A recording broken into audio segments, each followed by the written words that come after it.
Hello friends, இன்றைக்கி நம்ம சேனலில் வரகரிசியில் இட்லி எப்படி பண்ணுறதுன்னு பார்க்க போகிறோம். வரகரிசியில் எக்கச்சக்கமாக ஹெல்த் பெனிஃபிட்ஸ் இருக்குது. அதில் முக்கியமான 2 விஷயத்துக்காக தான் இந்த வீடியோ நான் போஸ்ட் பண்ணுறேன். இந்த கொரோனா பேண்டமிக் டைமில் இம்யூனிட்டி ரொம்ப முக்கியமான விஷயமா இருக்குது. வரகரிசி நம்ம ரெகுலராக எடுத்துகிட்டு வந்தால் நம்ம இம்யூன் சிஸ்டம் நல்லா ஸ்ட்ராங் ஆகும். சின்ன குழந்தைங்களுக்கு கண்டிப்பாக கொடுங்க, ஏன்னா குழந்தைங்களும் பெரியவங்களும் தான் ரொம்ப அஃபெக்ட் ஆகுறாங்க. 2வது லேடிஸோட யூட்ரஸ் ப்ராப்ளம். இப்போ நிறைய பேர் யூட்ரஸ் ப்ராப்ளமால் சஃபர் ஆகிட்டுருக்காங்க. யூட்ரஸ் ரிமூவ் பண்ணுறதுன்றது ரொம்ப கேஷுவலாக நார்மலான ஒரு விஷயமாயிடுச்சு.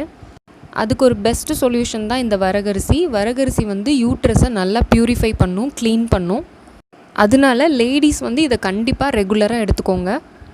இந்த வரகரிசி வச்சு நம்ம இட்லி மட்டும் இல்லாமல் நிறைய ரெசிபீஸ் பண்ணலாம்.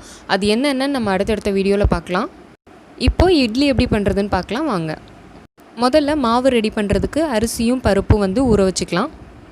இங்கே நம்ம வரகரிசியோட இட்லி அரிசியும் சேர்த்துக்க போகிறோம். வரகரிசி மட்டும் வச்சு பண்ணிங்கன்னா இட்லி ரொம்ப ஹார்டாக இருக்கும். இந்த மாவுக்கான ரேஷியோ முதல்ல சொல்லிடுறேன். 4 கப் ரைஸ் எடுத்திங்கன்னா 1 கப் உளுத்தம்பருப்பு எடுக்கணும். அந்த 4 கப் ரைஸில் இட்லி அரிசியும் வரகரிசியும் ஈக்குவல் குவான்டிட்டி எடுத்துக்கோங்க. 1/2 கப் இட்லி அரிசி எடுத்திங்கன்னா 1/2 கப் வரகரிசி எடுத்துக்கோங்க. நான் இந்த பெரிய உலக்கு இருக்கு இல்லையா, இதில் 1 உலக்கு வரகரிசி எடுத்திருக்கேன்.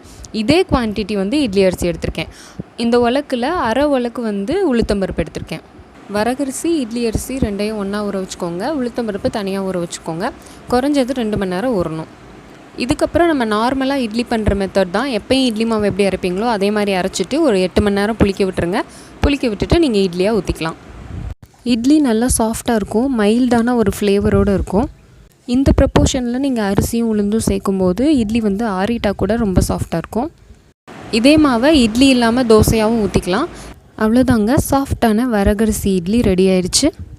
கண்டிப்பாக ட்ரை பண்ணுங்கள். இந்த வீடியோ உங்களுக்கு பிடிச்சிருந்ததுன்னா லைக் பண்ணுங்கள், யூஸ்ஃபுல்லாக இருந்தால் ஷேர் பண்ணுங்கள். என்ன சப்போர்ட் பண்ணுறதுக்கு சப்ஸ்கிரைப் பண்ணுங்கள்.